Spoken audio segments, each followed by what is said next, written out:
네, 오늘 회의 시작하도록 하겠습니다. 네.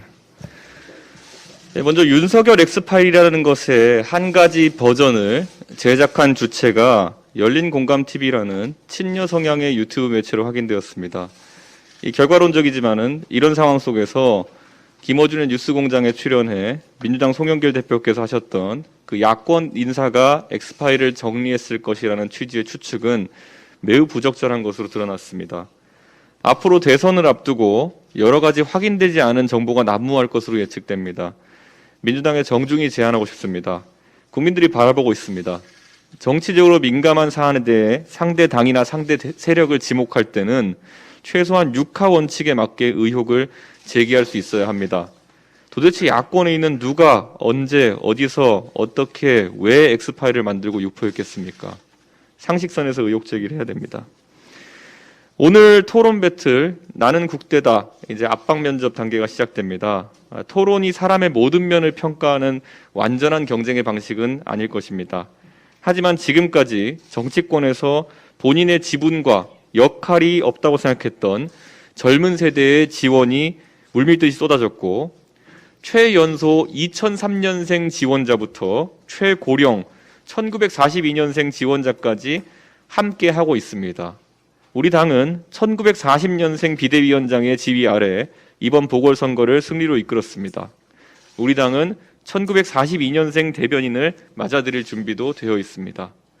그리고 만약 2003년생 대변인이 탄생한다면 뛰어난 실력을 갖추었으나 피선거권은 주어지지 않는 모순을 대한민국에 드러내 보일 것입니다. 2명의 대변인과 2명의 상근부 대변인이 모두 여성이 될 수도 있고 모두 남성이 될 수 있습니다.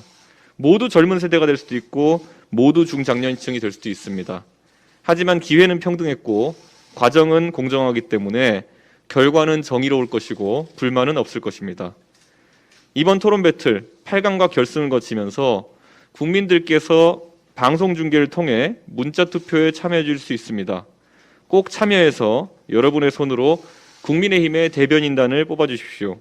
내일을 준비하는 국민의힘은 여러분을 빼놓지 않겠습니다. 네, 민주당이 연일 국회가 정상화돼야 된다고 촉구하고 있습니다. 민주당 보기에도 지금의 국회 상황이 비정상적이라는 사실을 인정한다는 뜻입니다. 지난 1년간 국회를 비정상으로 몰아간 것은 다름 아닌 민주당의 오만과 독선입니다. 권력에 취하고 총선 승리에 취하고 절대 다수 의석에 취해서 우리 국회의 아름다운 전통인 대화와 타협의 정신을 깨뜨리고 야당 몫의 법사위원장 자리를 강탈하고 제멋대로 국회를 운영해 왔습니다.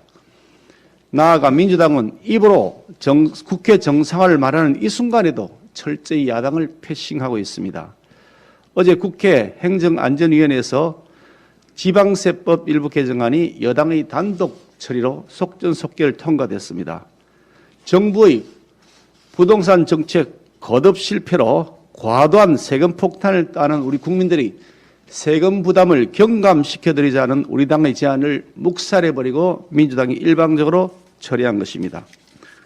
또 민주당은 재정당국의 난색 표명에도 불구하고 전 국민 재난지원금 주장을 고집하고 있습니다.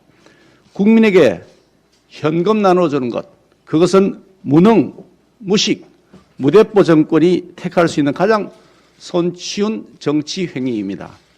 역대 어느 정권이 이 유혹에서 자유로웠겠습니까?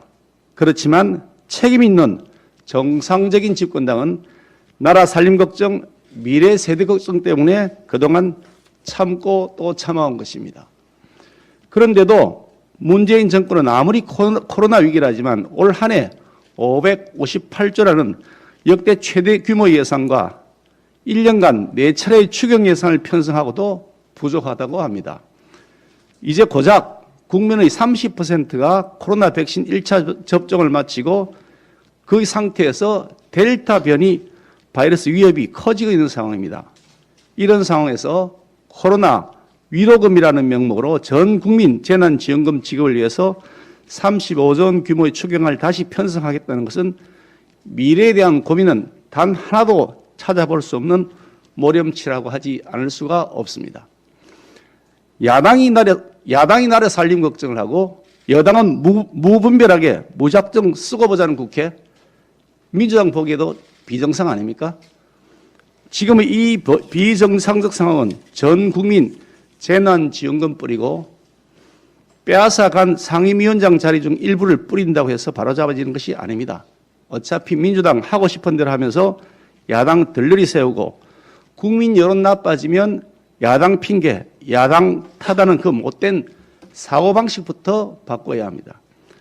민주당이 국회 정상화에 대한 진정성을 보이겠다고 한다면 먼저 빼앗아간 법사위원장직부터 정상화시켜야 합니다. 그럼에도 민주당이 지금처럼 계속 비정상적 내로남불을 고집한다면 꼰대, 수구, 기득권, 꼰수기 정당임을 스스로 자인하는 결과가 될 것입니다. 문재인 정권 4년 동안 가구당 연간 가처분 소득이 7% 증가할 때 서울 지역 아파트 평당 가격은 무려 93%나 상승했다는 경실련의 발표가 있었습니다. 평범한 월급쟁이가 서울 30평대 집 한 채 마련하는데 25년이 걸린다고 합니다. 이공 상승률이 17%에 불과하다는 답변을 내놓았다는 것입니다. 통계를 왜곡해서 국민을 눈속임하려는 의도가 뻔히 보인다고 하겠습니다. 부동산은 자신 있다고 문재인 대통령이 근거 없이 자신감을 보였는데 이것이 이런 통계의 왜곡에서 비롯되었다면 매우 심각한 문제입니다. 왜곡된 통계로 대통령이 눈과 귀를 가린 관계자 엄히 책임을 물어야 할 것입니다. 어제 김부겸 총리가 부동산 문제에 대해서 해결할 방법이 있다면 정책을 어디서라도 훔쳐오고 싶은 심정이다라고 말했습니다. 전직 국토부 장관이 발언했던 아파트 빵 발언이 생각이 나는 국민 기만 발언입니다. 그동안 우리 국민의힘이 발표했던 부동산 대책에 대해 그 대책에는 공급을 늘리고 국민 세부 부담을 낮춰서 주택 거래를 유도하는 등 집값 안정화를 위한 종합적 방안이 마련되어 있습니다. 그러면서 우리 국민의힘은 주택 지역 문제 해결을 위한 부동산 여야정 협의체 구성하자고 여러 차례 요구해왔습니다. 그렇지만 여당은 이런 합리적 대안을 묵살하면서 국무총리조차 정부 능력으로는 대책이 없다고 하니 그럼 도대체 국민은 어떻게 하라는 겁니까? 방법이 없는 것이 아니라 정부가 무능한 것일 뿐입니다.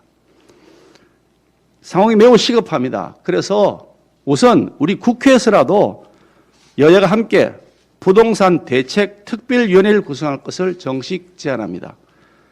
국토교통, 기재, 행안, 법사, 정무위까지 총망라된 특별위원회를 구성해서 주택의 공급 문제, 전월세 문제, 대출 문제, 세금 문제까지 총체적으로 점검하고 대안을 마련해야 합니다.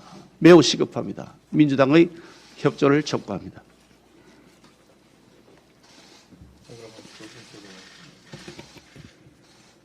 네, 이른바 윤석열 엑스파일 논란에 불을 지핀 것은 송영길 더불어민주당 대표였습니다.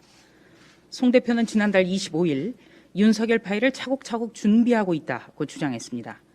그래서 정치권에서는 송 대표 등 여권이 엑스파일을 만들고 있다는 말이 나온 겁니다. 그런데 논란이 되자 야당이 해당 파일을 만들었다거나 엑스파일은 애시당초 없었다고 또 발뺌하고 있습니다. 송영길 대표에게 공개적으로 질의합니다. 첫째, 송 대표가 차곡차곡 준비하고 있다던 엑스파일은 정치평론가 장모 씨가 봤다는 것과 같은 버전인지 답해 주십시오. 둘째, 문제 엑스파일은 송 대표 측이 만든 것입니까? 아니면 기관이 만든 것을 공유한 것입니까?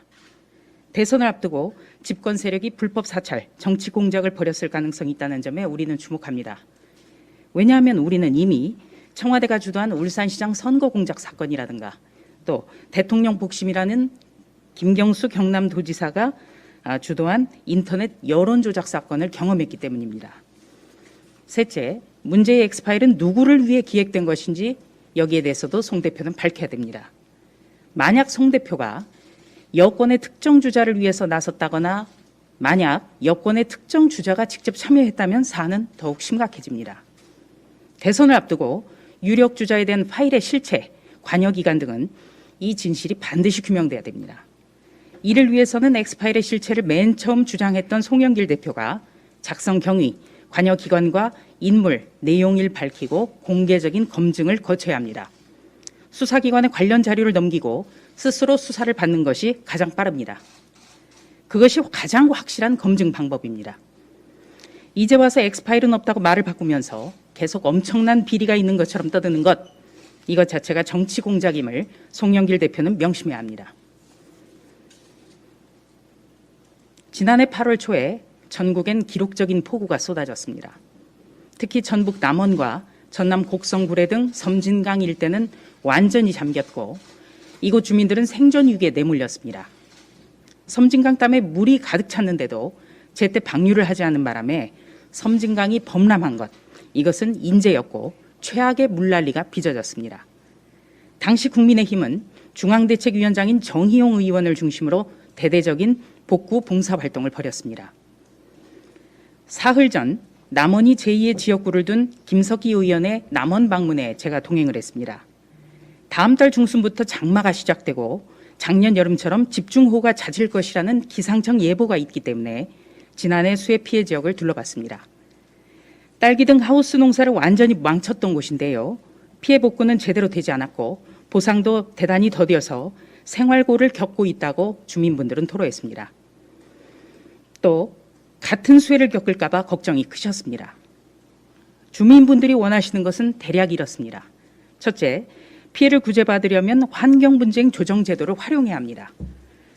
그러나 어르신들이 개별적으로 신청하는 것은 현실적으로 대단히 어렵습니다. 하나의 안건으로 공동 대응하면 부담해야 할 수수료가 커집니다. 그래서 우리 당을 중심으로 절감 방안을 마련해야겠습니다. 둘째, 피해 지역 주민들은 고령이십니다. 조정 절차를 대신해 줄 변호사가 반드시 필요합니다. 이 역시 비용이 발생합니다. 셋째, 보상 절차가 하루빨리 매듭지어져야 됩니다. 법적인 문제는 법 개정을 통해서, 그리고 예산이 필요한 부분은 추경을 통해서 해법을 찾아야 합니다. 넷째, 저희가 남원과 함께 봉사활동을 벌였던 구례도 마찬가지의 말씀을 하고 있습니다. 비 피해를 막으려면 섬진강 일대 떠내려온 잡목을 치우고 강에 준설을 해야 합니다. 섬진강 유속이 느려지는 것을 막아야 한다는 얘기입니다. 그런데 관련 작업이 이루어지지 않고 있습니다. 국민의힘은 환노위 간사인 이미자 의원을 중심으로 지난해 정기국회 때부터 환노위를 중심으로 수자원 공사의 관리 부실을 짚어왔고 조속한 보상책도 논의해왔습니다.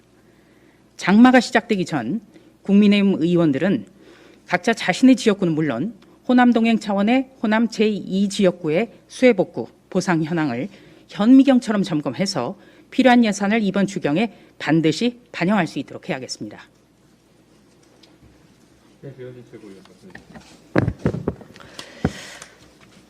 네, 이번 주 내내 문재인 뉴딜로 증액된 예산 지원금을 문재인 대통령의 아드님께서 수령한 일을 두고 굉장히 논란이 일었습니다.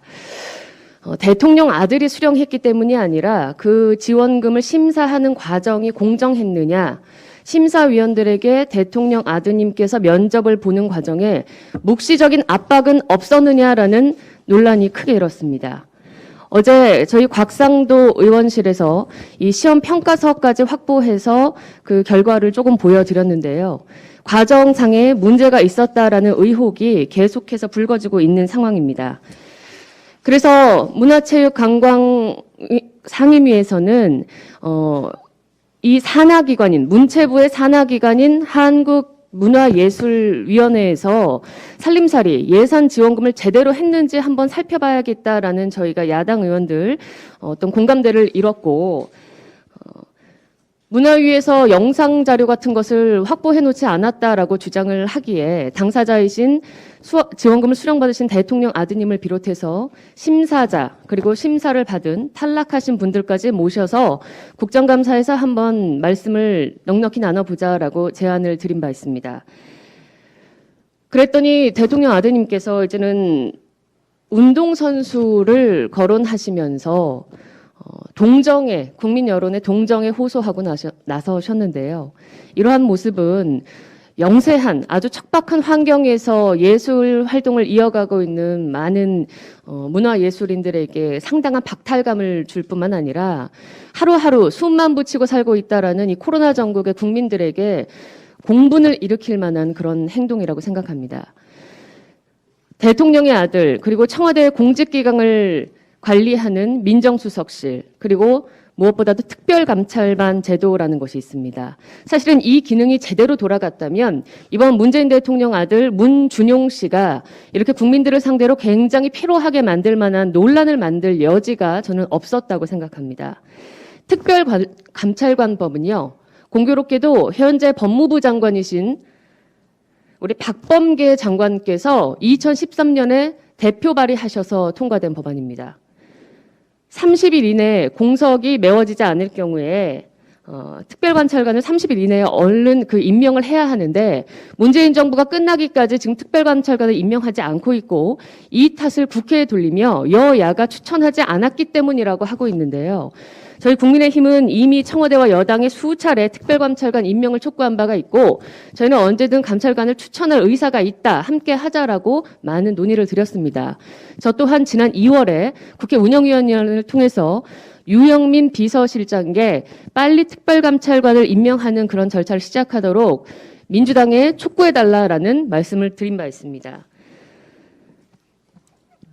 6월 국회에서 여야가 특별감찰관 임명에 대해서 논의를 하겠다고 민주당이 말씀을 하고 있는데 이번에는 우물쭈물하지 마시고 더 이상 이제 이 정권이 끝나가는 마당에 국민들 보시기에도 제대로 임명하지 않으면 이거 꼼수라고 생각하실 수밖에 없기 때문에 집권 여당이 앞장서서 청와대 특별감찰관 임명하는데 노력을 하셨으면 좋겠고요.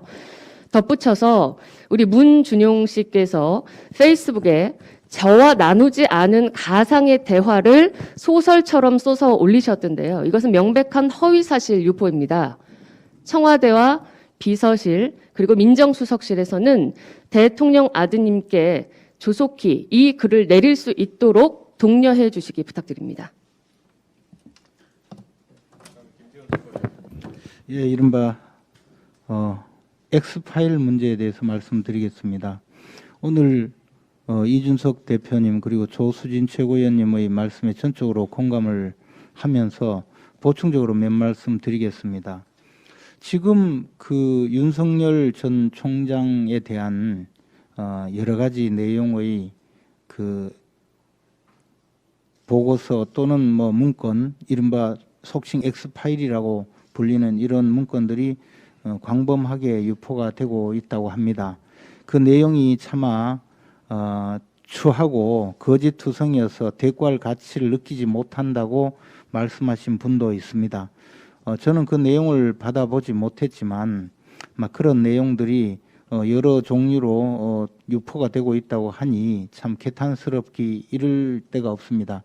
그런데 이런 소위 X파일의 본거지는 바로 송영길 대표였습니다. 스스로가 이른바 개국본이라는 분들 늘 허위 뉴스를 퍼뜨리고 정치판을 더럽혀온 그런 허위 공작소 역할을 하던 분들 앞에서 윤석열 총장에 대한 파일을 차곡차곡 쌓아놓고 있다. 그런 내용은 앞으로 여러분들이 이 폭로하거나 또는 유통하는 데 도와달라 그런 취지였으리라고 생각을 합니다.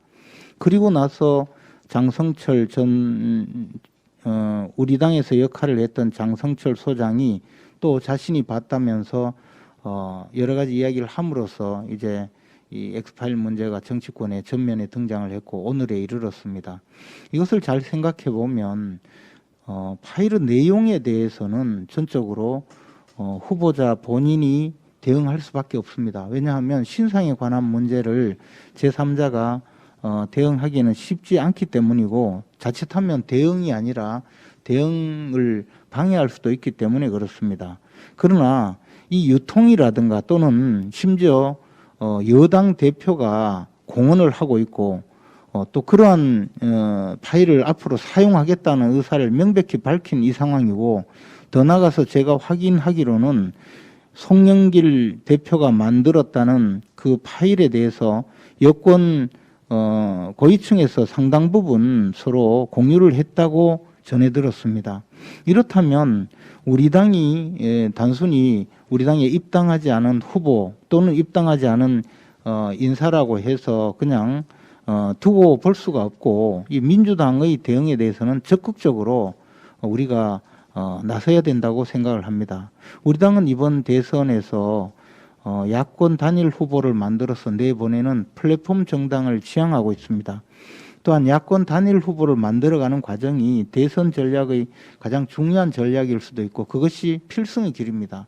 만에 하나 야권이 분열된다면 대선에서 승리하기는 거의 불가능할 가능성이 많다고 저는 생각을 합니다.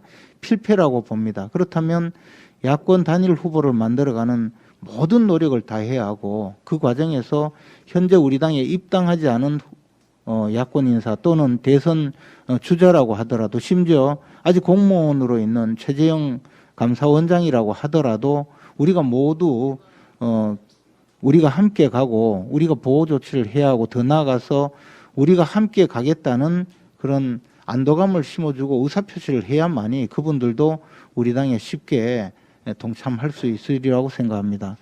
그분들이 우리와 함께 동참을 하기 위해서는 경선 과정을 거쳐야 하는데, 스스로가 우리 당이 공정하고 투명하고 합리적인 방향으로 경선을 할 것이라는 확신이 들 때만 우리 당과 함께 할 수 있을 것입니다. 그런데 이런 개인적인 상황에 대해서 조치를 취하지 않고 보호 조치를 하지 않는다면 그분들이 과연 우리와 함께 할 수 있을까? 또는 만에 하나 우리가 야권 단일 후보를 만드는 과정에서 실패한다면 그 뒷일을 어떻게 우리가 감당할 수 있을까? 그런 것을 함께 생각하면서 형식 논리에 너무 얽매이지 말고 당이 조금 더 적극적으로 나서주기를 간곡히 청합니다. 국민 여러분, 어제 잘 견디셨습니까? 저는 사실 민주당의 송영길 대표 때문에 좀 힘들었습니다. 이 지금 분란을 일으킨 분이 최초의 그 민주당 송영길 대표의 윤석열 엑스파일이라고 명명했기 때문에 지금 이 일이 이렇게 시작이 된 건데요. 지금에 와서 그 엑스파일이 없다고 하네요. 그러면서 웃으면서 또 다른 이야기를 시작합니다. 야당이 많이 갖고 있을 거라는 둥, 그 다음에 홍준표 의원이 제일 잘 알고 있을 거라는 둥, 드디어 또 이제 야당 내부가 서로 싸우게끔 하는 또 전략을 계속 피고 계시는데요. 다 그런 전략 전술을 다 이해하고도 국민들께 첫 번째 한 가지 먼저 했어야지요. 사과드린다고. 근데 그 사과가 싹 빠졌습니다. 사실 제가 힘들었던 부분이 바로 이 지점이었습니다. 송영길 대표의 이 뻔뻔함으로 좀 힘들었어요. 그 다음에 그러면 송영길 대표는 왜 이렇게 없다고 빠져나갈까요? 제가 생각을 해봤더니 이제 수사를 받게 되니까 아마 그 방법을 택한 것 같습니다. 없다고. 그리고 검증 자료를 쌓아놓고 자기가 있다, 이런 식으로 지금 빠져나가는 건데요. 국회의원이시잖아요. 집권 여당의 대표이시잖아요. 어마무시한 힘을 갖고 계십니다. 아마 직접 나가서 출두해서 조사는 안 받으실 것 같고, 그 서면으로 나는 이미 다 이렇게 말했다, 그러면서 대충 써서 아마 그 수사기관에 보내겠죠. 그래서 저는 어제 그 티저 영상, 본 영상이 시작되기 전에 미리 만든 티저 영상 한 편을 보는 느낌이었습니다. 이러시면 안 되는 거죠. 원래 민주당 송영길 대표의 노림수는 이거 두 가지였을 겁니다. 윤석열 X파일을 싹 등장시켜 놓고 일단 윤석열 전 총장에게 타격을 가하고, 그 다음에 야당을 분열시키고, 아마 이 노림수 두 가지였는데 그 측면으로 보면 제 이야기가 지금 맞아 들어가죠. 예, 그래서 다시 한번 말씀드리지만 그 야권 후보들은 그 검증은 좋지만 서로 인신공격이나 싸우지는 않으셔야 합니다. 누구에게 좋은 일이 될지는 뻔히 보이지 않습니까? 그 다음에 장성철 씨요. 장성철 씨는 국회의원은 아니잖아요. 아마도 그래서 지금 말이 왔다리 갔다리 막 하고 있는 것 같은데 이젠 드디어 그 파일을 폐기한다고 그러네요.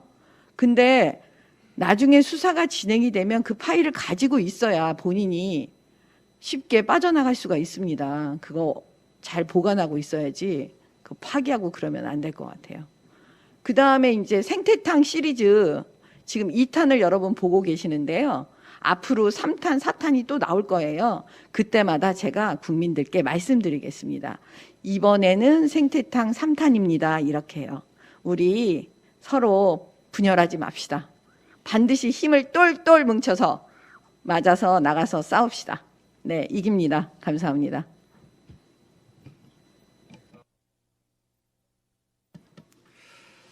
정부는 한국은행의 경고에 대한 대책을 내놓기 바랍니다.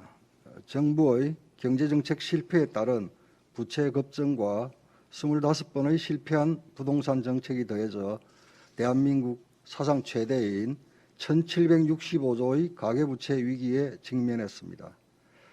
한국은행이 내놓은 2021년 상반기 금융안정보고서에 따르면 한국의 금융취약성 지수는 올해 1분기 58.9로 글로벌 금융위기 때인 2008년 4분기 60.0 이후 최대치를 기록하고 있습니다. 더욱 심각한 것은 부동산, 주식 등 자산 가격의 위험도를 보여주는 지수는 91.7로 IMF 외환위기 직전인 1997년 2분기의 93.1%와 1과 비슷한 수치입니다. 지금과 같은 상황이 지속된다면 수년 내에 마이너스 성장률을 경험할 수 있다고 한국은행은 경고하고 있습니다. 상황이 이런데도 정부 여당은 대책을 내놓기는커녕 한국은행과 엇박자를 내고 있습니다.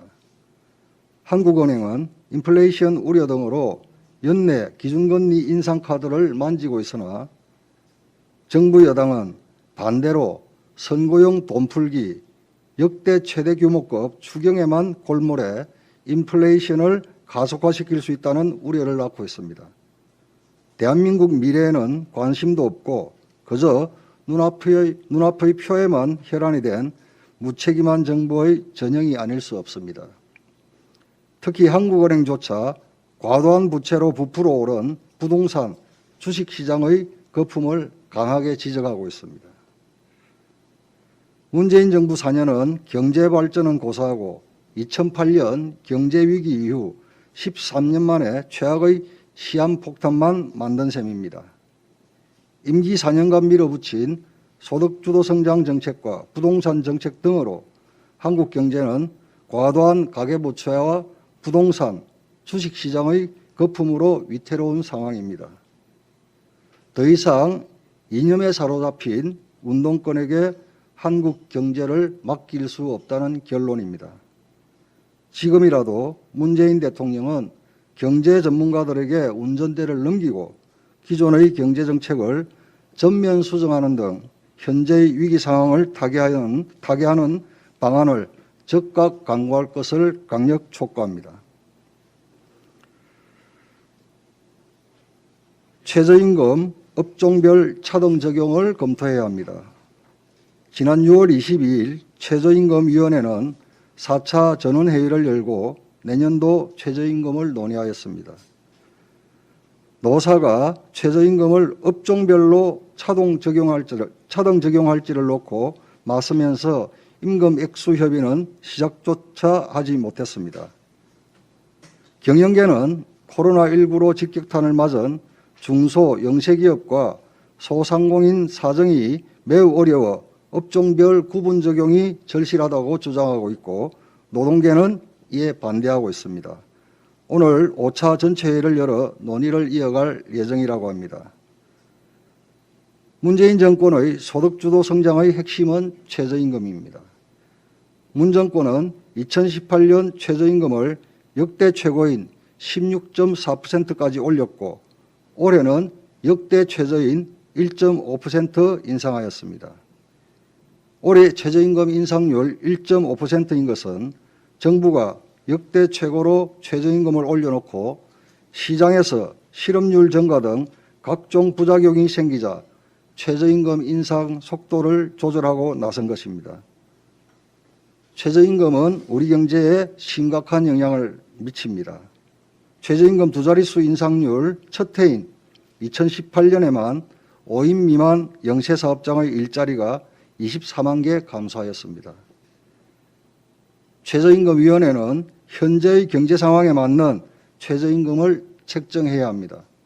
정부는 이제라도 각 업종에 맞는 최저임금의 차등 적용을 적극 검토해 줄 것을 강력 촉구합니다.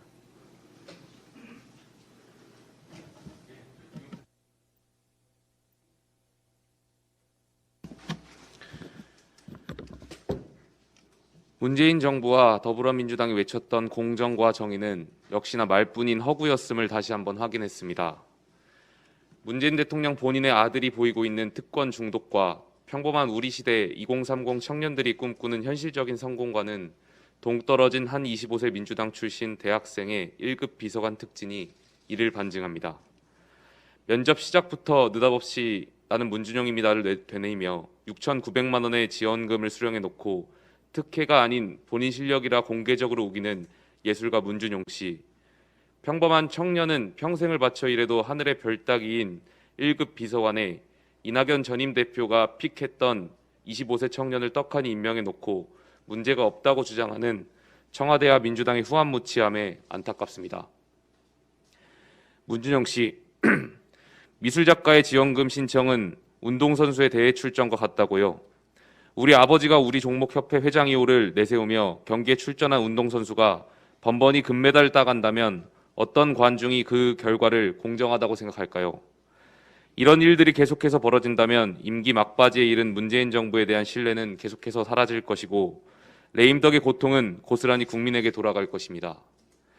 청년들이 정녕 이 정부의 어떤 부분에 분노하는지 현실을 직시하십시오. 우리 국민들과 청년들이 직접 납득할 수 있도록 현실성 있는 인식의 대전환을 촉구하는 바입니다. 이상입니다.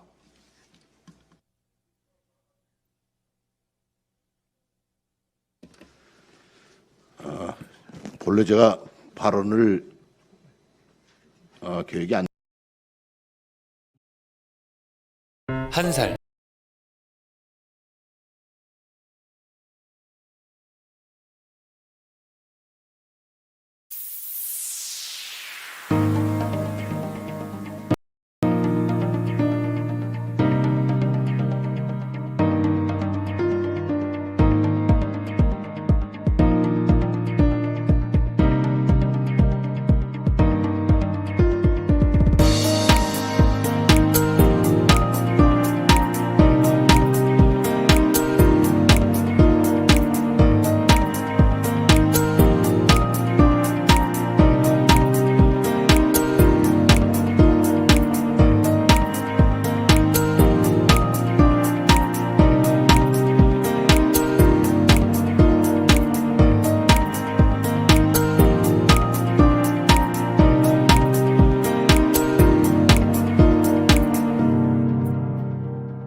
(7월 1일부터) 시작되는 50인 미만 기업의 주 52시간제 강행에 대한 기자회견을 하겠습니다. 문재인 정부는 영세 중소기업 목줄을 조이는 50인 미만 기업에 대한 주 52시간제 시행을 기어코 강행하기로 하였습니다. 중소기업계는 경제 침체에 따른 경제활동 위축과 만성적 인력난에 이어 코로나19 여파로 기업 경영난이 가중된 상황에서 주 52시간제 유예가 절실하다고 절규하고 있지만 정부는 일말의 소통 없이 이를 거부하고 있습니다. 지난 4년 동안 문재인 정부는 기업은 적폐라는 프레임으로 기업 옥죄이기에 일관하였습니다. 과속 최저임금 인상을 비롯하여 기업규제 3법, 화학물질관리법, 중대재해처벌법과 같은 수많은 규제의 올가미로 기업 경영 활동을 위축시키고 투자와 고용 의지를 꺾어왔습니다. 이제는 그것도 모자라 50인 미만 기업 주 52시간제 강행으로 78만 영세 중소기업의 기반 자체를 무너뜨리고 있습니다. 50인 미만 기업은 주로 금령, 주조, 용접 등 뿌리 산업이 대부분입니다. 이들은 제조업 피라미드의 맨 밑에서 우리 경제의 경쟁력을 떠받치는 산업 원동력이자 엔진입니다. 그러나 애석하게도 그 규모가 작아 외부 경영 환경 변화, 특히 인건비 변동에 매우 취약한 구조를 가지고 있습니다. 이미 각종 규제와 코로나19 사태로 많은 어려움을 겪고 있는 터에 또다시 인건비 상승을 유발하는 주 52시간제 근무제가 시행된다면 영세 중소기업의 타격은 심각할 것이며 연쇄 도산마저 우려되고 있습니다. 실제로 중소기업 중앙회 조사에 의하면 뿌리 조순 산업은 50인 미만 기업의 44%가 주 52시간제 도입 준비가 안 되어 있고 27.5%는 7월 이후에도 준수가 어렵다고 합니다. 뿌리 조선 산업뿐만 아니라 90% 이상이 50인 미만 소규모 업체인 벤처업계에서도 혁신 벤처 기업들이 가장 필요로 하는 R&D 및 소프트웨어 개발 등 전문 분야에서 마땅한 인력을 뽑기도 어려운 상황이라며 주 52시간제를 지키다 보면 단기간 집중적으로 일하여 성과를 내는 혁신 벤처 성공 방정식도 불가능해진다고 호소하고 있습니다. 우리 문재인 정부의 최저임금 가속 인상과 획일적인 비정규직의 정규직화 추진 등을 통해 현실을 고려하지 않은 이상주의적 정책이 일방적으로 시행될 때 심각한 부작용이 발생한다는 것을 온몸으로 체감했습니다. 주 52시간제 역시 최저임금 인상과 함께 문재인 대통령 대선 공약이었습니다. 근로자의 삶의 질을 높이겠다는 취지이지만 산업 현장의 현실을 도외시한 일방적인 강행은 오히려 일자리만 줄이고 범법자만 양산하여 78만 영세 중소기업의 설 자리를 좁아지는 결과로 이어질 것입니다. 50인 미만 기업의 건전한 생존은 우리나라 전체 산업의 앞날을 좌우하는 바로미터입니다. 특히 소재, 부품, 장비, 반도체 등 미래 먹거리를 책임질 경제의 주춧돌인 만큼 더욱 신중한 접근이 필요합니다. 문재인 정부는 지금이라도 산업 현장을 무시한 결정을 재고해야 합니다. 50인 미만 기업에 대한 주 52시간제 도입을 유예하고 계도기간을 부여하는 등 보완책 마련을 강력하게 요청합니다.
존경하는 국민 여러분, 박병숙 국회의장님 그리고 선배 동료 의원 여러분, 김부겸 총리를 비롯한 국무위원 여러분, 국민의힘 상주 문경 국회의원 임자입니다. 방탄소년단 BTS 신곡 버터가 미국 빌보드 싱글 차트에서 4주 연속 1위를 하면서 아시아 가수 최초 최장 기록을 세웠다고 합니다. 얼마나 장하고 자랑스러운 일입니까? 전 세계의 방탄소년단의 팬들은 BTS 하면 대한민국, 즉 코리아를 떠올릴 것이고 이것은 나라의 품격을 드높인 것으로 박수를 보내지 않을 수 없습니다. 사랑하는 국민 여러분, 2008년 이명박 정부에서 지구온난화로 인한 환경위기와 글로벌 에너지 자원고갈이 대두되던 때에 우리나라 주력 산업의 패러다임을 전환하고 국제적 환경 탄소 규제에 부응하면서 동시에 새로운 동력을 창출하기 위한 목적으로 녹색 성장은 탄생하였습니다. 우리나라 기후변화 대응 정책인 녹색 성장은 OECD 창설 50주년 기념 강요 이사회에서 우리나라 주도로 녹색 성장 전략 종합 보고서를 채택하기도 하였습니다. 이뿐만 아니라 국제기구인 글로벌 녹색 성장 연구소 GGGI, 환경 분야의 세계은행이라 불리는 녹색기후기금 GCF를 우리나라에 유치하는 실질적인 성과도 있었습니다. 이러한 녹색 성장 정책은 세계 주요 국가들에게 많은 영향을 주어 프랑스, 영국, 중국, 일본 등이 그린 크로스 법 제정 및 정책을 추진하기 시작했습니다.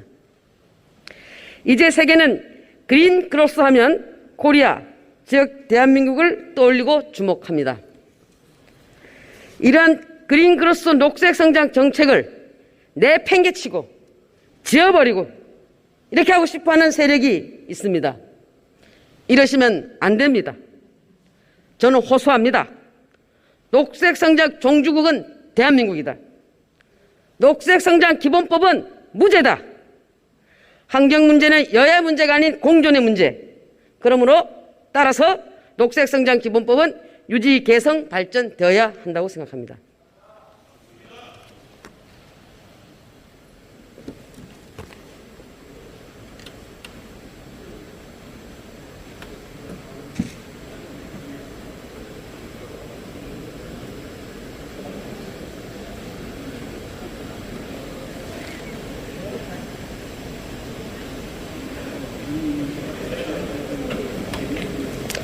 총리 앞으로 나와주시기 바랍니다.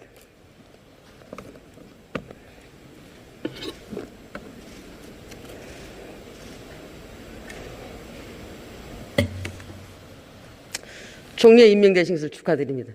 예, 감사합니다. 예. 우리 지역 주민들께서 이렇게 말씀하십니다. 상주 출신 투톱이니까 싸우지 마라 이렇게 말씀하시는데 의원님 바짝 긴장하고 있는데 그런 말씀해 주셔서 조금 제가 긴장이 풀리는 것 같습니다. 안 싸우겠습니다. 총리님, 2008년 저탄소 녹색성장 국가비전 선포 이후에 녹색성장 정책이 어떻게 추진되어 왔고 발전되어 왔는지 알고 계십니까? 제가 아주 세세한 건 모르지만 적어도 녹색성장이라는 어떤 가치를 위해서 정부 정책들을 거기에 맞춰간 그런 끝없는 노력, 또 국회에서도 관련 여러 가지 입법으로 뒷받침해 준 것 그렇게 알고 있습니다. 거기 답니까? 구체적인 프로그램들은 있겠지만 그러나 의원님도 정말 애써주신 방금 말씀하신 녹색성장 기본법 같은 거 이런 부분들이 곳곳 정책에서 녹색성장이라는 이 가치 자체를 지금 스며들게 한 그런 큰 공로가 있습니다. 예, 그 국내적으로도 그렇고요, 국외적으로도 보면은 네. 세계 주요 국가들에게 영향을 많이 주었습니다. 네. 프랑스의 녹색 성장을 위한 에너지 전환법이라든가, 영국의 청정 성장 전략, 그리고 중국의 녹색 개발, 일본의 녹색 경제 이렇게 많은 영향을 주었고요. 네. 이뿐만 아니고 우리 국제 기구를 또 유치하는 등 많은 실적이 있었지요. 네. GGGI라든가 GCF, 또 이번에 우리 대한민국에서 개최한 P4G, 예. 이것도 녹색 성장에 기반한 거 아니겠습니까? 그렇습니다. 근데 저는 한 가지 유감이 있습니다. P4G의 플레임 알고 계시죠? 하여튼 좀 P도 시작되는 단어가 4개 있고. P로 시작해서 G 4개입니까? 예, 그렇습니다. 예. 이 그린 크로스를 빼놓을 수가 없겠죠. 그렇습니다. 예. 근데 우리 2021년도 포스터에 보게 되면은 그린 크로스가 빠져 있어요. 그린 크로스를 갖다가 우리가 광고하고 홍보해도 시원찮은 판국에 그냥 썸밋이라고 해놓기만 하고 왜 이것을 갖다가 더 세계적으로 알릴 수가 있었는데 이걸 뺐을까 유감입니다. 의원님 그렇지 않습니다. 지금 의원님께서 주재하신 어떤 그런 여러 가지 제안들 자체가 이 탄소 중립이라는 요 관련 법과 정책에 다 들어가 있고요. 또 의원님께서 하시듯이 이 녹색 성장이라는 걸 빼는 게 아니라 지금 정부가 검토하고 있는 법안 이름에도 탄소 중립이라는 걸 넣어서 탄소 중립과 녹색 성장이라는 걸 같이 병기함으로써 의원님이 그동안 고생해 오신 그런 가치들이 정책적으로 연속될 수 있다라는 걸 그런 걸 분명히 하겠습니다. 총리님, 제가 지금까지 녹색 성장에서 고군분투 해왔던 걸 알고 계시는군요. 네, 그럼요. 예. 인정하십니까? 예. 아이고, 고맙습니다. 맥킨지 보고서에도 보게 되면은 이 녹색 성장이 지금 수면 위로 떠오르고 있고, 또 미국도 바이든 대통령이 2조 달러를 투자를 약속하면서 클린 에너지 인프라에 하겠다라는 이런 약속들을 많이 하고 있습니다. 네. 그래서 그린 그로스는 버릴 것이 아니고 계속 발전돼야 될 부분입니다. 자, 코맨딩 하이츠에 대해서 좀 말씀을 나누기를 하겠는데요. 이거 사진 한번 보시면은 누굽니까? 레닌이죠. 근데 코맨딩 하이츠에 대해서 혹시 알고 계시는 거 있습니까? 예, 저는 모르고 있습니다만. 예. 이 코맨딩 하이츠를 처음으로 사용한 사람이 레닌인데 1922년 소련 공산당 전당대회에서 한 국가의 경제를 주도하는 기간 산업은 또 그 주도 세력을 의미하는 용어로 쓰였는데요. 그때 뭐 당연히 레닌은 공산당이라 했겠죠. 그 옆에 보면은 다니엘 여진이 저서이고 그다음에 여기 대해서 미국에서 다큐멘터리 제작해서 한국에서 방영한 바도 있는데요. 그동안 지난 100년 동안 벌어진 경제 이념 전쟁을 가지고 이게 시장이 주도해야 되냐 아니면은 정부가 주도해야 되냐, 즉 케인즈 학파냐 하이에크냐 뭐 이런 거 갖고 쭉 다툼을 왔던데요. 지금 우리는 뭐 대공황 때는 케인즈 학파가 주류를 이뤘고 아무래도 이제 80년대 이후에는 하이에크 학파가 주류를 이뤘겠죠. 그러다가 결국 2008년도에 금융위기를 맞게 됩니다. 저는 2008년 금융위기를 맞으면서 녹색 성장이라는 개념이 도입됐고 그때 이명박 정부도 먹고 사는 문제를 많이 걱정했을 거 아닙니까? 네. 근데 현 시점 오늘에서는 우리는 지금 2050년 기후위기에 대해서 지금 맞닥뜨리고 있습니다. 저는 그래서 차후의 코맨딩 하이츠는 결과적으로는 그린 그로스다. 녹색 성장이다. 그래서 이와 함께 또 우리가 ESG도 이제는 선택이 아니고 필수다라고 생각하고 있습니다. 그래서 더더욱 제가 그린 그로스에 애착을 갖는 것입니다. 동의하십니까? 예, 의원님, 거듭 말씀드리지만 정부가 지금 추진하고 있는 2050 탄소 중립이라는 이 과제 우리는 아무도 피해갈 수 없고 그것을 해내는데 어느 날 정말 평지에서 시작할 수 있는 게 아니라 의원님 같은 많은 분들이 노력해 오신 녹색 성장이라는 지금까지 여러 가지 실천적 과제들과 이게 더 이어가고 확대될 것입니다. 의원님, 그래서 뭐 조금도 마치 녹색 성장이라는 깃발을 내린 거 아니냐, 전혀 내린 게 아니다라는 말씀 분명히 드립니다. 지금 6분이 지나가고 7분이 남았습니다만은 이 중반쯤 되니까 총리께서 녹색 성장에 대해서 굉장히 공감을 많이 하고 계시는 것 같아서 기분 좋습니다. 예. 그럼에도 불구하고 저탄소 녹색 성장 기본법에 대해서 지금 현재 있는 법에 대해서 예. 총리께서 어떻게 생각하고 계시는지 좀 알고 싶습니다. 그 중에서 이제 저탄소 녹색성장 기본법 이후에 지금 현재 의원님이 아까 지적하신 대로 2050 탄소 중립이라는 과제가 너무 급작스럽게 지금 우리 앞에 닥쳐진 거예요. 이게 피해갈 수 없는. 의원님께서 말씀하시듯이 산업 자체가 재편돼야 될 것이고 우리의 기왕의 교육, 문화 이런 부분들이 다 바뀌어 나가야 될 텐데 그 길을 뒷받침하기 위한 또 여러 가지 제도적 보완이 필요하고 그것이 지금 아까 말씀드린 저탄소 녹색 성장에서 실천됐던 것에다가 더해져야 될 그런 과제들이 모아져서 지금 현재 2050 탄소 중립이라는 가치를 또 목표를 달할 수 있다고 그렇게 생각합니다. 더 업그레이드 시켜야 된다는 데 대해서는 저도 동의합니다. 네. 그러나 지금 이 시대에서 요구하고 있는 이런 내용들은 분명히 이 녹색 성장 기본법도 충분히 해결할 수 있습니다. 그런데 왜 이걸 하자고 주장하는지 저는 이해할 수가 없습니다. 그럼 의원님, 폐지라기보다도 아까 이야기는 확대 재정이라고 생각하시면 어떨까요?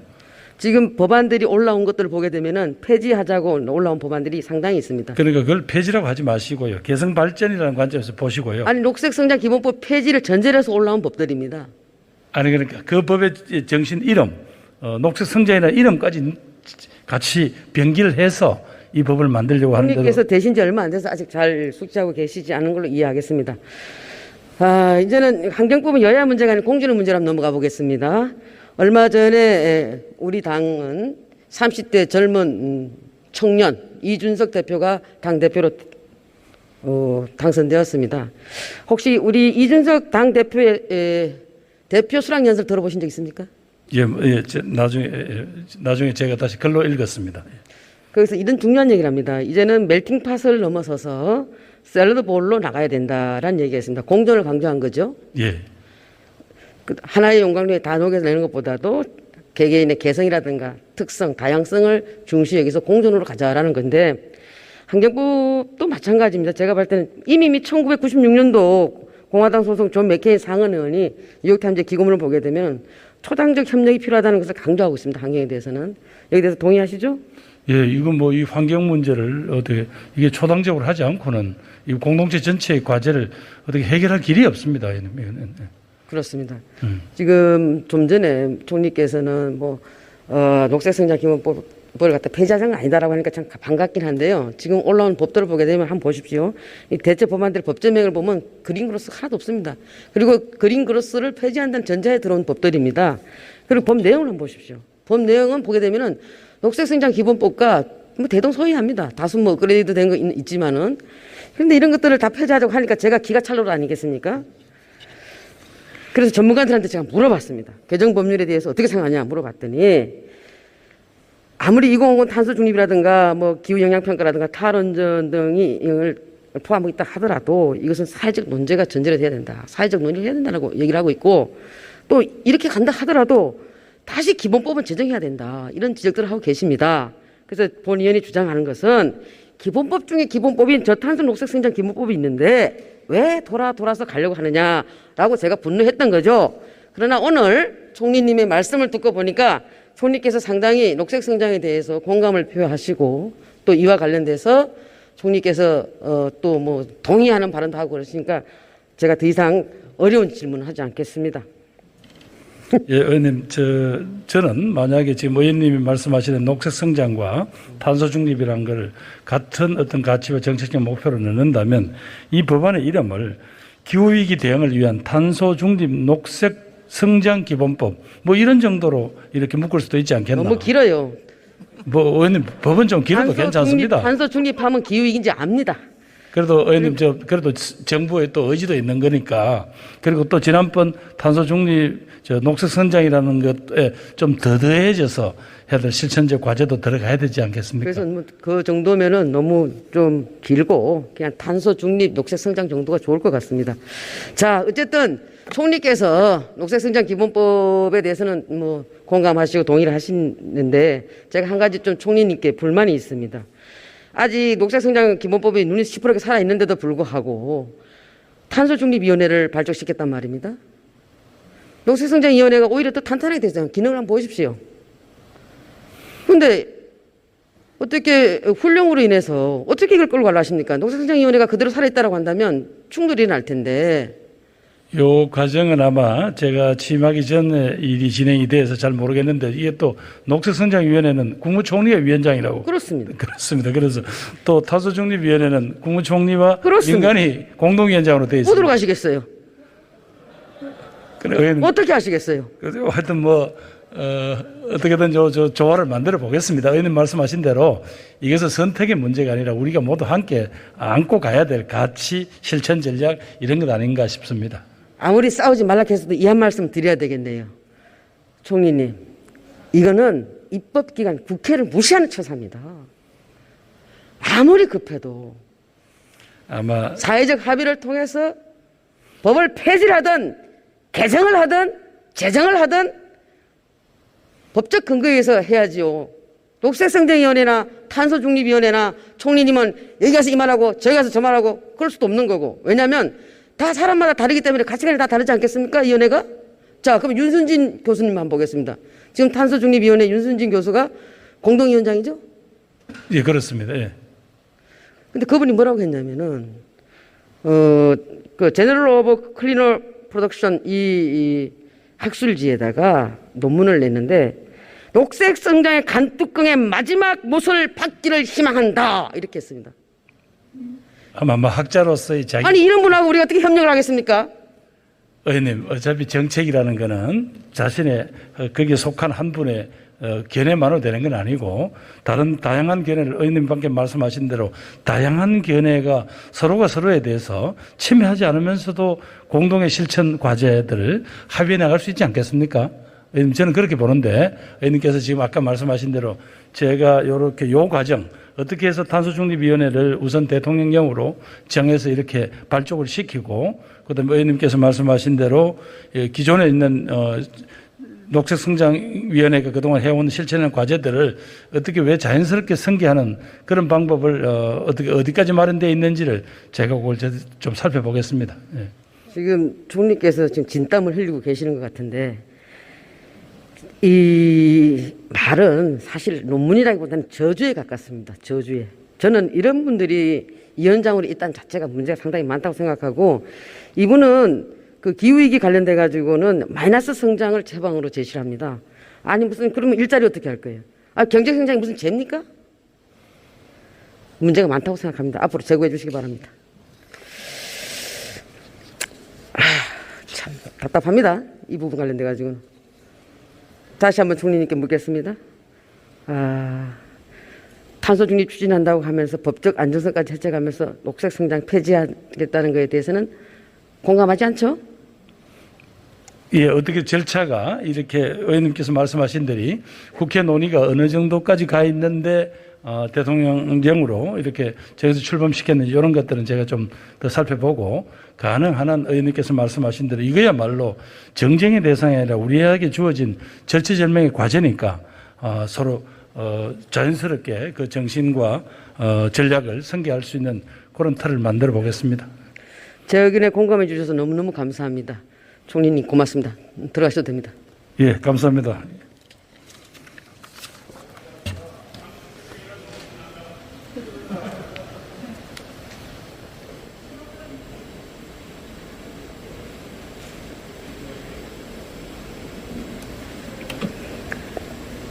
존경하는 국민 여러분, 제가 오늘 총리와 나눈 대화를 간략하게 비유해서 말씀드리면 이런 겁니다.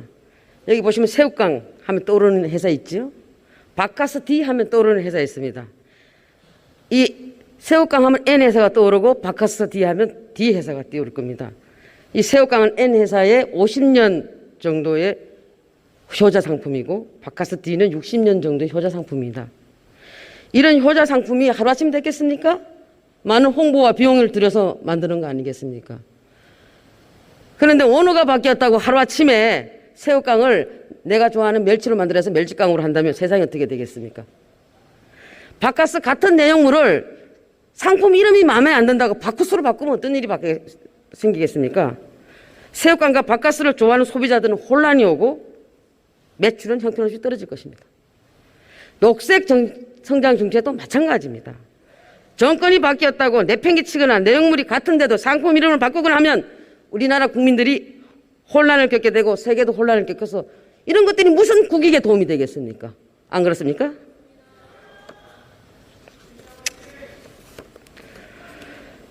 존경하는 국민 여러분, 저탄소 녹색 성장에서 저탄소의 개념을 발전시켜서 탄소 중립 녹색 성장 개념을 받아들일 준비가 저도 되어 있습니다. 다만 이러한 협력은 정부와 여당이 과거 정부의 유산을 지우려는 시도를 포기하고 기존의 녹색 성장법을 개선 발전시켜 나가는 방향으로 추진될 때 감사합니다.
전교조가 교육을 올바로 세우겠다라는 강령을 내세우고 있습니다만 말과는 정반대로 정치 집단화, 이익 집단화되어 있다고 생각을 합니다. 이쯤 되면 대한민국 공교육이 정말 학생을 위하는 것인지 아니면 전교조를 위한 수단이 돼버렸는지 알 수 없습니다. 의원님, 대한민국 공교육은 전교조의 것이 아닙니다. 전교조는 교원 단체 중에 하나일 뿐이고요. 지금 말씀하시는 게 부총리님의 견해이시라고 생각하겠습니다. 현장의 상황을 몰라도 너무 모르십니다. 소통하시고 들어주시길 바랍니다. 학생들에게 필요한 것은 자신들의 이념만을 쫓는 전문 성동꾼이 아닙니다. 자신들의 이익만을 찾는 강성 노조원이 아닙니다. 누구나 상처를 주기도 하고 받기도 하지만 다 괜찮아질 거야. 위로와 격려를 줄 수 있는 선생님입니다. 자신들의 정치적 금전적 이익이 아니라 진정으로 학생들의 학습권을 보장해 줄 수 있는 선생님이 필요한 겁니다. 전교조의 청구서가 아니라 아이들의 미래에 빚진 마음으로 남은 임기에 최선을 다해 주시길 당부드립니다. 들어가셔도 좋습니다. 한 말씀만 드리고 들어가겠습니다. 들어가셔도 좋습니다. 의원님께서 말씀하신 것은 의원님의 정치적인 문체부 장관님 입장입니다. 이어서 질문 드리겠습니다. 네, 부총리님, 제가 질문 드리기 앞서 노래 가사 하나 읽어드리겠습니다. 누구나 상처를 주기도 하고 상처를 받기도 하지. 하지만 다 괜찮아질 거야. 이 노래는 가수 마룬5가 질병으로 세상을 떠난 자신의 전 매니저를 추모하기 위해서 불렀던 메모리즈라는 곡입니다. 2주 전에 바로 오늘 안동의 한 고교생이 안타깝게도 극단적 선택으로 세상을 떠났습니다. 수행평가 부정행위 시비에서 시작한 선생님과의 오해가 꽃다운 아이를 극단적 상황으로 내몬 거죠. 그 아이 수행평가 과제로 듣던 노래가 바로 이 노래입니다. 노래의 가사처럼 누구나 상처를 주기도 하고 받기도 하지만 얘야 다 괜찮아질 거야 라고 말하는 어른이, 선생님이 없었다는 것이 너무나 참담하기만 합니다. 저 역시 고교생 자녀를 둔 학부모입니다. 고인에 대한 명복과 유가족을 향한 위로를 전하면서 좀 질문을 드리고 싶은데요. 학생에게 가장 안전한 곳은 학교여야 하고 또 선생님은 학생 편이어야겠죠. 동의하십니까? 네, 동의합니다. 그런데 이번 안동 고교생 수행평가 사건을 보면 선생님은 학생 편이지도 않았고 학교는 안전하지도 않았던 것 같습니다. 행복은 성적순이 아니다라고 말을 하는데 성적평가 엄격하게 하겠다고 학생을 억울한 뿐만이 아니라 비극적 선택으로부터 지켜내지 못하는 것이 현재 우리 교육의 현실입니다. 이에 대한 부총리 입장과 교육부의 조치 내용을 묻고 싶습니다. 의원님 말씀하신 것처럼 저도 똑같은 마음으로 너무나 안타깝게 생각하고 있고요. 일어나지 말아야 할 일이 일어난 것에 대해서 정말 깊은 책임을 느끼고 있습니다.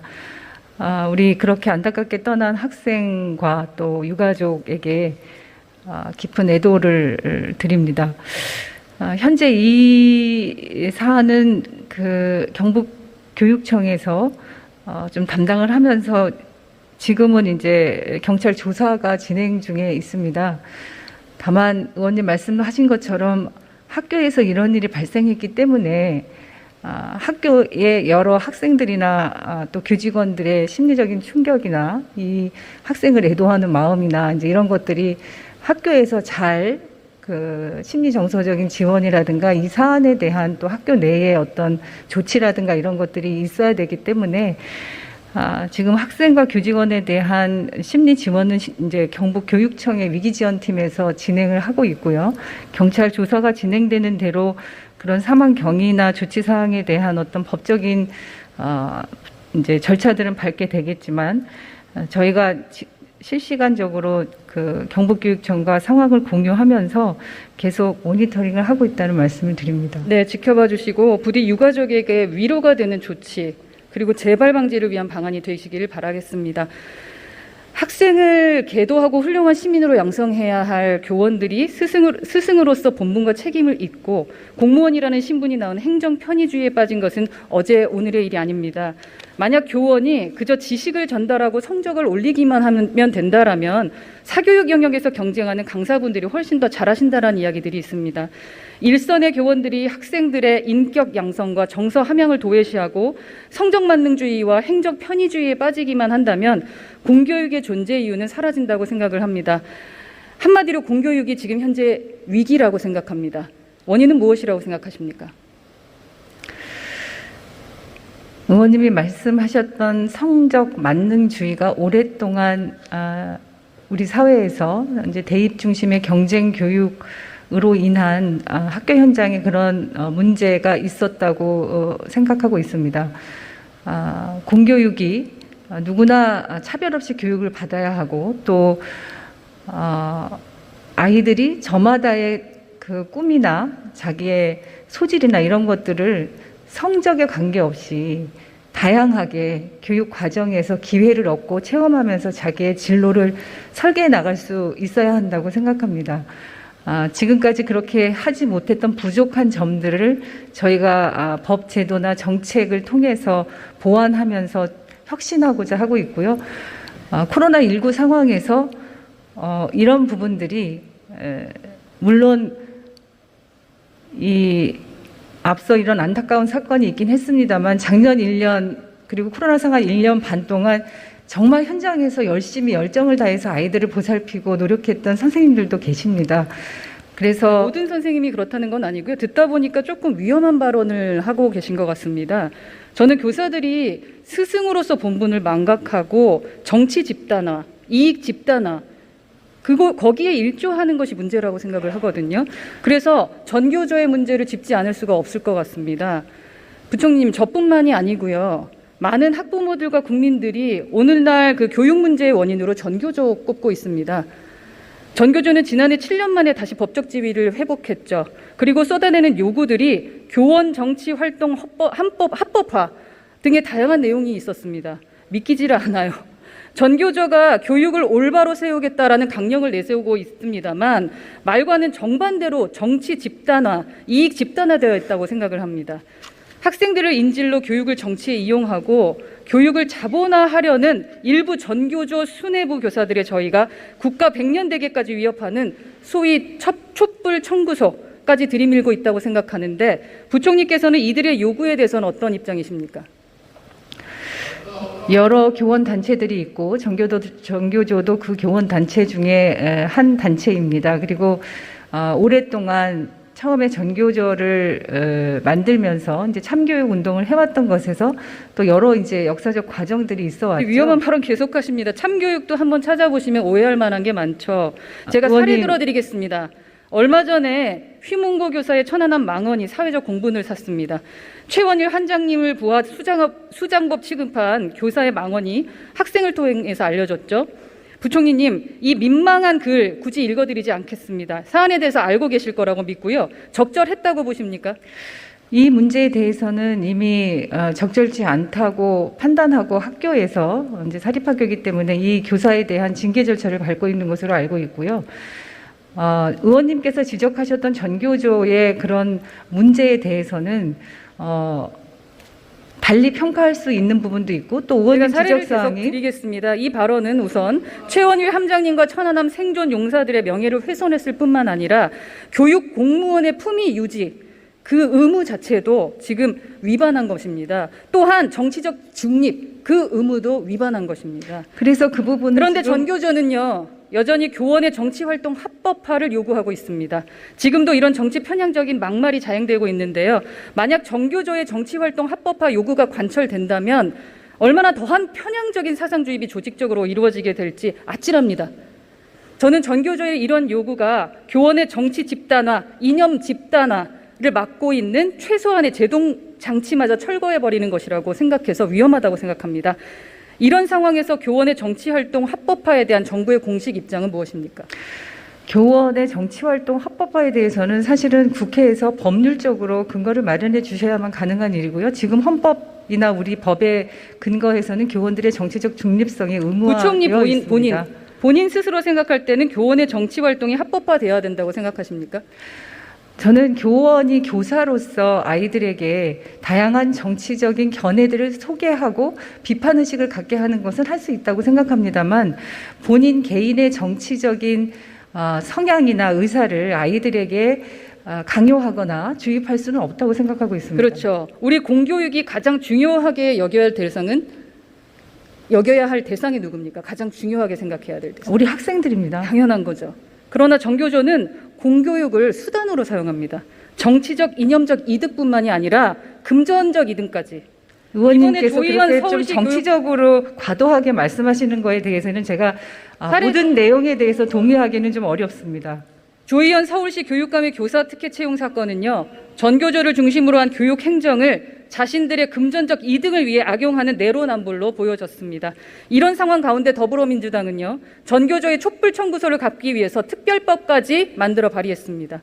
이미 30여 년 해직됐다가 복직된 전교조 교사들의 해직 기간을 보상해주기 위해서 1인당 8억 정도, 총 1조 4천억 원의 세금을 투입하자는 뜻입니다. 이미 2012년도에 대법원이 해직 기간을 경력으로 인정할 수 없다고 판결했음에도 불구하고 이를 우회해서라도 인당 8억 원을 챙겨주려는 시도입니다. 이제는 전교조가 교육의 정치 집단화를 넘어서 이익 집단화까지 노리고 있다는 생각입니다.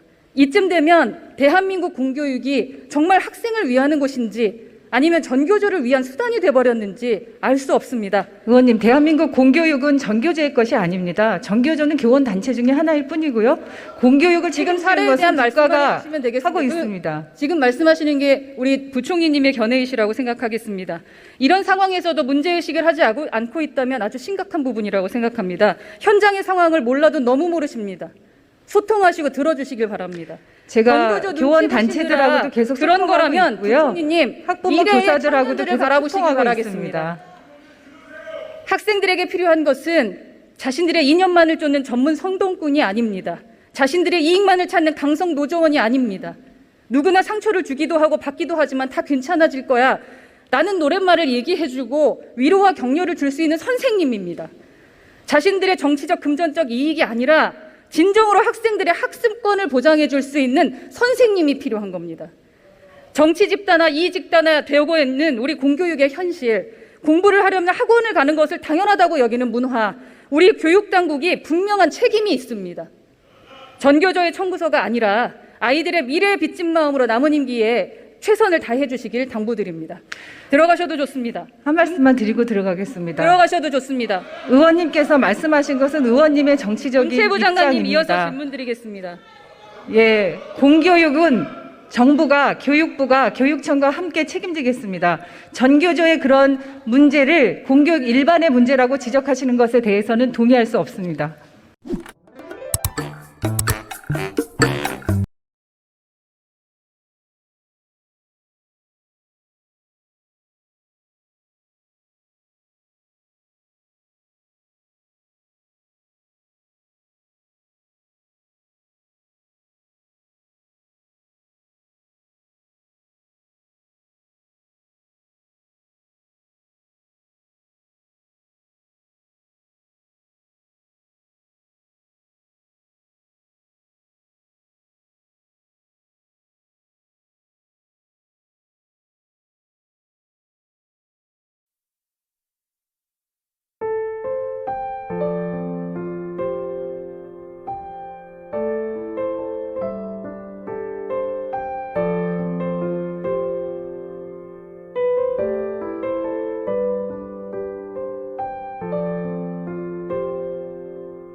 네, 총리님, 여당 유력 대권 주자들입니다. 사진 보시면 잘 아는 사이시죠? 예, 그렇습니다. 예. 네, 이분들은 왜 이러고 계신다고 생각하십니까? 그만큼 이제 조금 기성세대로서 젊은 세대하고의 소통이 부족했다는 그런 지적에 그 나름대로 답하는 방식이 아니겠나 이렇게 생각합니다. 예. 네, 이해하기 위해서 노력하는 과정이다라는 말씀. 예, 그렇습니다. 예, 저도 그 마음 그리고 문화를 이해하려고 하는 그 자체를 믿어보고 싶습니다. 총리님의 취임사 중에서 어떤 상황에서도 우리 청년들이 희망을 잃은 일은 결코 없도록 하겠습니다라는 메시지가 기억에 납니다. 기억하시죠? 예, 네, 예. 그 마음도 변함없으시고. 뭐 하여튼 뭐 능력은 부족하지만 최선을 다해서 이 젊은이들한테 뭔가 하여튼 이 세상 우리 사회에 대한 어떤 가득한 이 어떤 불신이나 이 분노를 걷어내는데 최선을 다할 작정입니다. 예. 네, 그런 차원에서 제가 질문드립니다. 이번에 박성민 비서관 인사에 대해서는 어떻게 생각하십니까? 뭐 어쨌든 그 대통령의 인사권에 속하는 문제에서 제가 평가하기는 그렇지만 36살짜리 제1야당 대표가 탄생한 마당입니다. 그런데 이번에 박성민 비서관 그냥 어느 날 오신 분은 아니죠. 이분 2018년에 당시 여당 대변인을 했습니다. 그다음에 2019년에는 제가 알기로 작년인가요? 2020년인가 모르겠는데 당 최고위원을 지냈었습니다. 그 나름대로 정치권에서 훈련을 받은 그리고 이준석 대표의 탄생으로 발생된 어떤 정치권의 어떤 큰 변화의 어떤 바람 그걸 한번 읽어내기 위해서는 청년의 목소리가 필요하지 않겠냐. 그래서 아마 대통령 주변에도 그런 청년의 목소리를 바로 전달할 수 있는 창구가 필요했던 게 아닌가 싶습니다. 네, 그런데 총리님의 바람과는 좀 다르게 청년들은 이 인사가 공정하지 못했다고 상대적인 박탈감을 호소하고 있습니다. 누구는 부동산 폭등으로 잠도 못 구경하는, 그러니까 집도 못 구하는 벼락거지가 되었는데 누구는 정치권에 기웃대다가 초고위 공무원으로 벼락 승진을 했다. 희망을 잃었다. 이렇게 말씀하고 계십니다. 그 총리님 의지와는 반대이지 않을까 하는 생각입니다. 그렇다고 하더라도 아마 그분이 해야 될 역할 자체가 바로 그 세대들의 또 다양한 목소리를 이렇게 모으는 어떤 역할을 저는 할 수 있다고 보고 또 하나 그렇게 하다 보니까 그분이 그런 역할에 대해 비서관의 직위가 말하자면 고위공무원이어서 그렇지. 그리고 벌써 이 정부의 문제는 예. 소통을 잘 안 하는 거죠. 전문가의 이야기를 듣고 2030 세대들의 소통이 좀 필요한 것 같다는 생각이 듭니다. 예, 저는 우리 총리님 지적은 취임사 말씀처럼 네. 우리 청소년들에게 희망 있는 국정 운영이 되길 바라고요. 이를 위해서 교육이나 문화를 포함해서 다방면에 걸쳐서 청년들의 목소리를 듣고 진솔한 소통이 좀 필요한 것 같다라는 말씀을 드리겠습니다. 네. 들어가셔도 좋습니다. 예, 충원님 감사합니다.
롤 해본 적 있으십니까?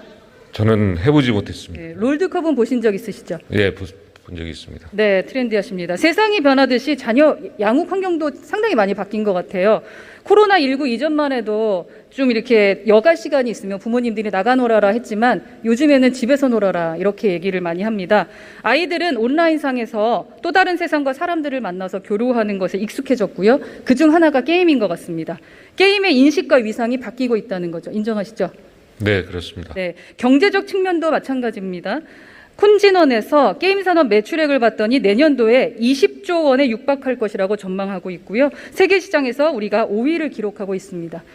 페이커와 같은 세계적 e스포츠 선수들을 배출하고 게임은 또 다른 한류, K-팝 스타 같은 거죠. 그런데 우리 정부는 아직도 게임의 가치를 평가절하할 뿐만 아니라 게임 과몰입을 중독이라고 하면서 질병처럼 취급을 하고 계십니다. 정부가 해야 할 것은 문제의 솔루션을 찾는 것이지 규제에 규제를 더해서 무조건 틀어막기만 하는 것은 아니라는 생각이 듭니다. 그 대표적인 예가 게임 셧다운제라고 생각합니다.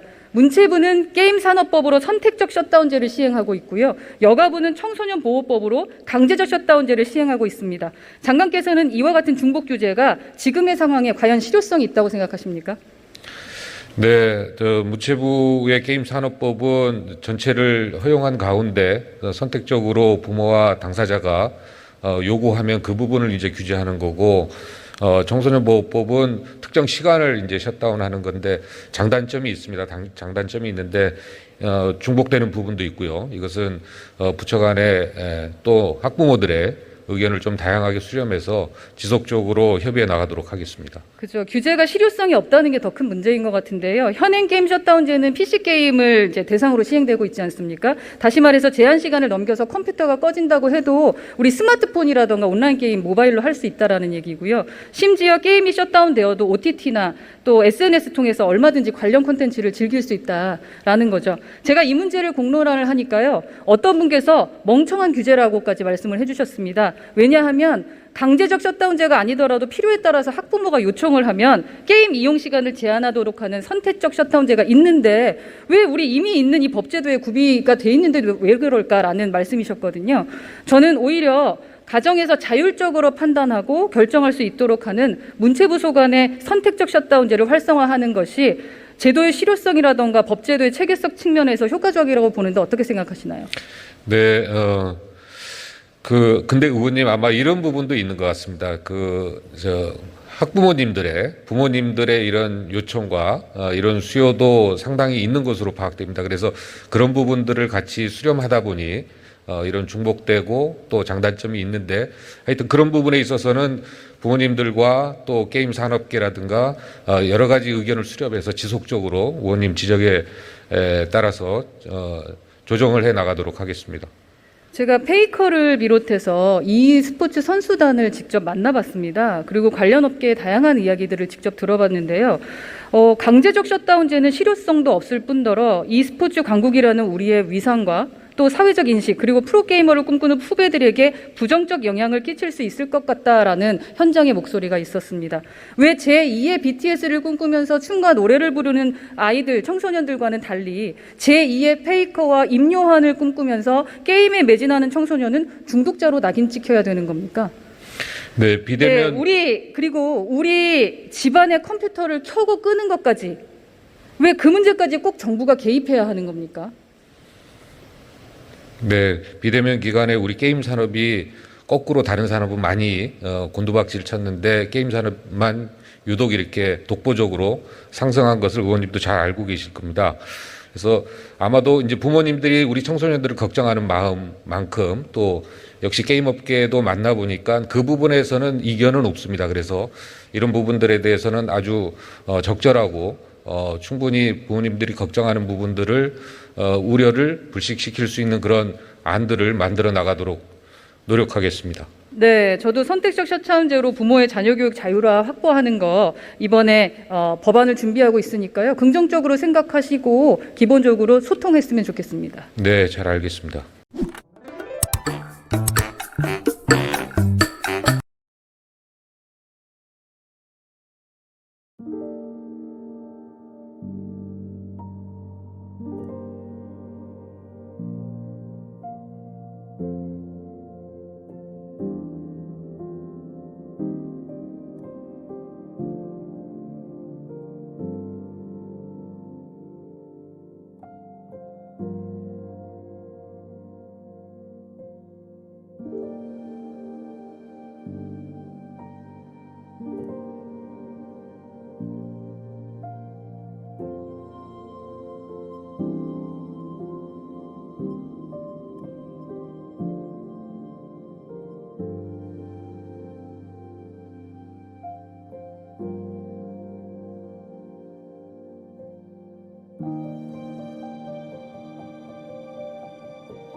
네.